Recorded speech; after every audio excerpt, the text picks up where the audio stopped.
Hello everyone. तो आपका चौथे शिफ्ट का भी जो एग्ज़ाम था एसएससी सीएचएसएल का वो समाप्त हो चुका है। सारे ही जेन्युइन क्वेश्चंस यहाँ पर मैं आपके लिए लेकर के आया हूँ जो आज के फोर्थ शिफ्ट में 3 जुलाई को पूछा गया है। बाकी किसी भी शिफ्ट का अगर आपने एनालिसिस नहीं देखा हुआ है तो जा करके देखिए, प्लेलिस्ट में आपको सारे जो हैं शिफ्टों के एनालिसिस मिल जाएंगे। बस आपका काम इतना ही है कि आपको वीडियो को लाइक कर देना है एंड वीडियो को शेयर कर देना है और सब्सक्राइब भी कर सकते हैं आगे आने वाली शिफ्टों के लिए। चलिए शुरुआत करेंगे बिना टाइम वेस्ट किए।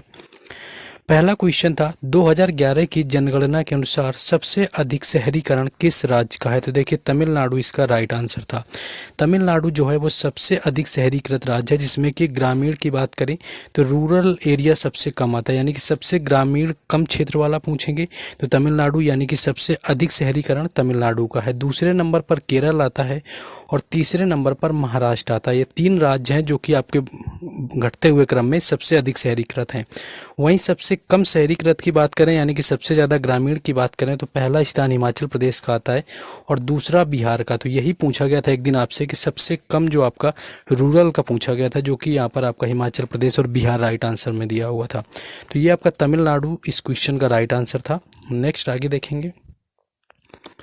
नेक्स्ट देखिए, रिपीटेड क्वेश्चन आया हुआ है कि गुलामगिरी जो पुस्तक है उसके लेखक कौन है। तो ज्योतिबा जो फुले दिए हैं इसका राइट आंसर हो जाएगा, जो कि गुलामगिरी पुस्तक के लेखक हैं। और इन्होंने एक समाज भी फाउंड किया हुआ था जो कि 1873 में, और उसका नाम था सत्य शोधक समाज। ये आपसे क्वेश्चन रिपीट हुआ है, सीपीओ में भी एक दो बार पूछा गया एंड सीएचएसएल में भी ये दूसरी से तीसरी बार पूछा गया गुलामगिरी बुक।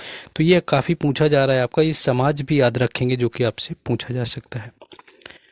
नेक्स्ट क्वेश्चन आपका पूछा गया कि नागरिकता से संबंधित आपके अनुच्छेद पूछे गए थे कि आर्टिकल कौन से हैं। देखिए आर्टिकल की बात करें तो आर्टिकल 5 से लेकर के 11, यानी कि अनुच्छेद 5 से जो 11 दिए हुए हैं आपके, ये नागरिकता से संबंधित हैं और इनको पार्ट 2 में यानी कि भाग 2 में दिया गया। अगर इनका आपसे पार्ट पूछे तो ये 2 दिया गया है, और अगर ये पूछें कि इन्हें लिया किस देश से गया है तो यूके से इनको लिया गया है। आपको ये भी याद रखना है कि इनको यूनाइटेड किंगडम से अडॉप्ट किया गया है हमारे संविधान के अंदर। नेक्स्ट क्वेश्चन है, लेकिन आपको मैं बता दूं कि आपको हर शिफ्टों का जो होता है टेलीग्राम चैनल और व्हाट्सएप ग्रुप पर मैं इनका सारे शिफ्टों का पीडीएफ कंबाइंड करके देता हूं, तो वहां से भी आपको जुड़ जाना है कि सारी चीज़ें मिलती रहें। नेक्स्ट क्वेश्चन है, दिनेश के त्रिपाठी वर्तमान में किसके प्रमुख बने हुए हैं। देखिए दिनेश की त्रिपाठी की बात करें तो ये नौसेना के प्रमुख हैं, जो कि अभी ये बनाए गए हैं अप्रैल 2024 में, यानी अप्रैल 2024 में ये प्रमुख बने हैं। इससे पहले जो थे वो थे आर हरि कुमार। तो देखिए 2 महीने पहले का ही यहाँ पर करंट आपसे पूछ लिया गया है। तो आर हरि कुमार इनसे पहले थे और करंट में अभी जो हैं वो दिनेश के त्रिपाठी हैं। तो ये नौसेना के प्रमुख बनाए गए हैं। तो आपके एडमिरल हैं, तो एडमिरल वाला आपका राइट आंसर था। नेक्स्ट क्वेश्चन है आगे एक आपका देखिए वर्ल्ड कप से रिलेटेड क्वेश्चन पूछा गया कि जो फीफा वर्ल्ड कप था महिला विश्व कप 2023 वाला, वो किसने होस्ट किया हुआ था। तो फीफा वर्ल्ड कप अगर 2023 की मैं बात करूं तो न्यूजीलैंड एंड ऑस्ट्रेलिया इसका राइट आंसर था। देखिए फीमेल की बात करें तो इसकी जो है कंबाइंड मेज़बानी करी 2 देशों ने, एक तो ऑस्ट्रेलिया था साथ में और साथ में इसके न्यूजीलैंड था। एंड 2022 का हुआ था हमारा मेन जो आपका पुरुष वाला फीफा विश्व कप था, उसकी मेज़बानी ऑलरेडी आप लोगों को पता है, जो कि कतर के द्वारा करी गई थी और उसका विजेता अर्जेंटीना रहा हुआ था। ठीक है, तो ये चीज़ भी आपको याद रखना है। यहाँ पर फीमेल वाला आई थिंक आपका पूछा गया था, 2023 बताया, तो 2023 में मेल तो हुआ नहीं है, फीमेल ही आपका हुआ है, तो वहाँ पर आपका ऑस्ट्रेलिया और न्यूजीलैंड हो जाएगा। नेक्स्ट एक बांसुरी से क्वेश्चन था कि बांसुरी किस तरह का वाद्य यंत्र है। तो देखिए एक तो इसको सुशिर वाद्य यंत्र भी बोलते हैं, सुशिर वाद्य यंत्र भी आपको दे सकते हैं ऑप्शन में, या फिर वायु वाद्य यंत्र दे सकते हैं। अब आपको देखना है कि ऑप्शन किस तरह से दिए हुए थे। बाकी हरि प्रसाद चौरसिया आपको पता ही है, हरि प्रसाद चौरसिया के साथ में पन्ना लाल घोष भी आपको पता है, वी कुंजमणि भी आपको पता है, वी कुंजमणि के साथ में राकेश चौरसिया भी आपको पता है, और उसके साथ में राजेश प्रसन्ना भी पता है। तो ये सारे लोग जो हैं इनका रिलेशन बांसुरी से है और एक दिन मैच करने का भी कल या परसों में आ भी चुका है। तो ये सारे आपको याद रखने हैं। नेक्स्ट क्वेश्चन है आगे। नेक्स्ट क्वेश्चन हमारा पूछा गया कि जो नॉर्मन बोरलॉग हैं इनको नोबेल पुरस्कार किस क्षेत्र में दिया गया था। देखिए नॉर्मन बोरलॉग की बात करें तो ये हरित क्रांति के जनक है, यानी कि कृषि विज्ञानी से इनका रिलेशन रहा हुआ है।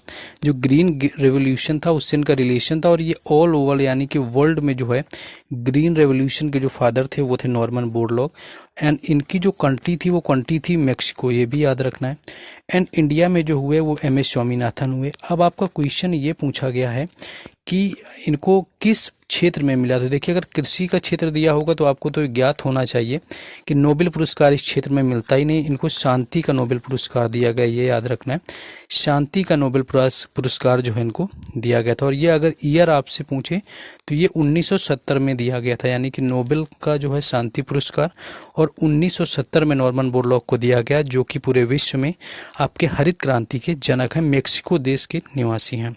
नेक्स्ट आगे क्वेश्चन है हमारा। देखिए, जिनका एग्ज़ाम था वो लोग क्या करेंगे कि कमेंट करके क्वेश्चन और बता देंगे, जिससे कि हमें मिल जाए। बाकी कोई क्वेश्चन में कहीं कुछ चेंजेस हो तो आप लोगों को बता देना है। नेक्स्ट है आपका कि 2021 में कर्नाटक के राज्यपाल कौन है। देखिए, अभी भी हैं, ये हैं थावर चंद गहलोत। ये किस तरह से आपका पूछा है लिख करके, 2021 में पूछा था, 2021 दे करके, तो थावर चंद गहलोत हैं जो कि अभी भी हैं और ये 19वें नंबर के हैं। तो थावर चंद गहलोत जो हैं ये कर्नाटक के राज्यपाल। देखिए, राज्यपाल से क्वेश्चन पूछा गया है। अभी एक दिन आपका असम के पूछा गया था, 1 से 2 दिन पहले ही आपका, तो तीसरा दिन है ये, मतलब 1 को या 2 को, यानी कल या परसों में पूछा गया है। तो देख सकते हैं कि राज्यपाल से क्वेश्चन बनना है तो कोशिश करिए कि राज्यपाल आपको फिनिश कर लेना। तो थावर चंद जो गहलोत है इसका राइट आंसर था। नेक्स्ट क्वेश्चन आपका पूछा गया कि सांभर झील भारत के किस हिस्से में आती है। आपको यहाँ पर राज्य नहीं पूछा, अगर राज्य आपसे पूछता तो आप राजस्थान कर देते आसानी से। तो यहाँ पर आपसे स्टेट ना पूछ करके आपसे ये पूछा था किस क्षेत्र में आती है। तो क्षेत्र देखिए, हमारा जो मैप होता है तो इस तरफ राजस्थान आता है, तो आप इसका उत्तर पश्चिम इसका राइट आंसर था। यानी उत्तर पश्चिम आप समझ सकते हैं, नॉर्थ वेस्ट जिसको बोलते हैं, यानी कि नॉर्थ वेस्ट में है, उत्तर पश्चिम में जो है भारत के सांभर झील स्थित है, जो कि राजस्थान राज्य के अंदर आती है। तो ये भी क्वेश्चन देखिए इसी तरह से टिपिकल करते हैं। जैसे छऊ डांस में जब आपसे पूछेंगे तो छऊ में आपसे पूछते हैं कि किस हिस्से में आता है, तो वो आपका पूर्वी भारत में आता है, उसमें स्टेट के नाम नहीं दिए जाते हैं, कई बार ऐसा भी हो जाता है। तो इस तरह से आपको जो है चीज़ें याद रखनी है। नेक्स्ट एक क्वेश्चन पूछा गया कि पंडित छन्नू लाल मिश्रा, यहाँ पर पूछे गए थे कि ये जो पंडित छन्नू लाल मिश्रा हैं इनका रिलेशन किस घराने से है। तो इनके रिलेशन की मैं बात करूं तो किराना घराना राइट आंसर हो जाएगा। किराने घराने से इनका संबंध है। और किराना घराना से आपको याद रखना है कि इसके संस्थापक जो हैं वो करीम खान हैं।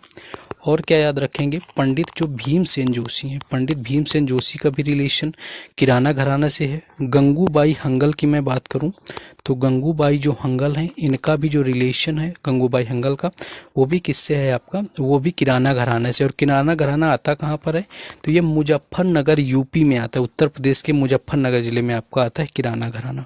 तो ये आपका किराने घराने से क्वेश्चन यहाँ पर देखने को मिला हुआ था। नेक्स्ट क्वेश्चन आगे है।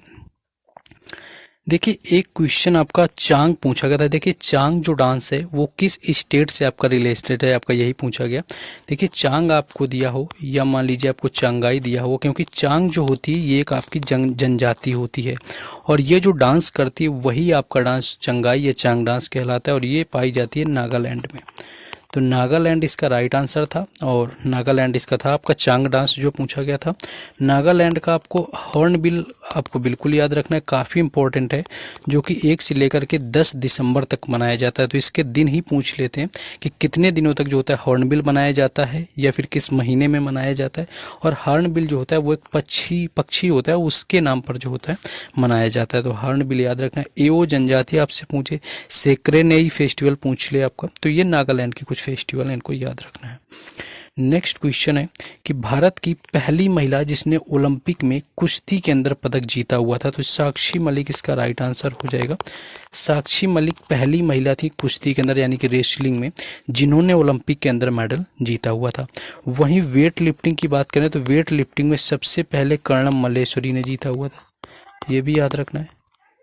कर्णम मल्लेश्वरी ने सबसे पहले जीता 2000 में वेट लिफ्टिंग के अंदर सिडनी का था। एंड साक्षी मलिक जो थी इन्होंने जीता हुआ था जाकर के 2016 के टाइप जो रियो ओलंपिक हुआ था, तो इसमें इन्होंने जीता हुआ था जाकर के। नेक्स्ट एक लास्ट क्वेश्चन बचा हुआ था यहाँ पर जो आया हुआ था, लास्ट यहाँ पर था आपका ये रमज़ान वाला था कि जो रमज़ान का ईद होता है इसको और किस नाम से जानते हैं, तो ये आपका ईद उल फितर कहलाता है, ये भी आपको याद रखना है। तो ईद उल फितर आपका जो है इस नाम से इसको रमज़ान वाले ईद को, इसका सेकंड नाम होता है, तो ये भी यहाँ पर पूछा गया था। तो ये थे आज के फोर्थ शिफ्ट के सारे क्वेश्चन जो कि आपके पूछे गए थे। कल काफ़ी लेट हो गया था, 10 बज गए थे अप्रोक्स, आज टाइम से हो गए। Then do like and do share the videos. बाकी टेलीग्राम चैनल और व्हाट्सएप ग्रुप पर PDF वगैरह मिल जाएंगी, वहाँ से जुड़ जाना है। बाकी कल होता है फर्स्ट शिफ्ट का। Thank you.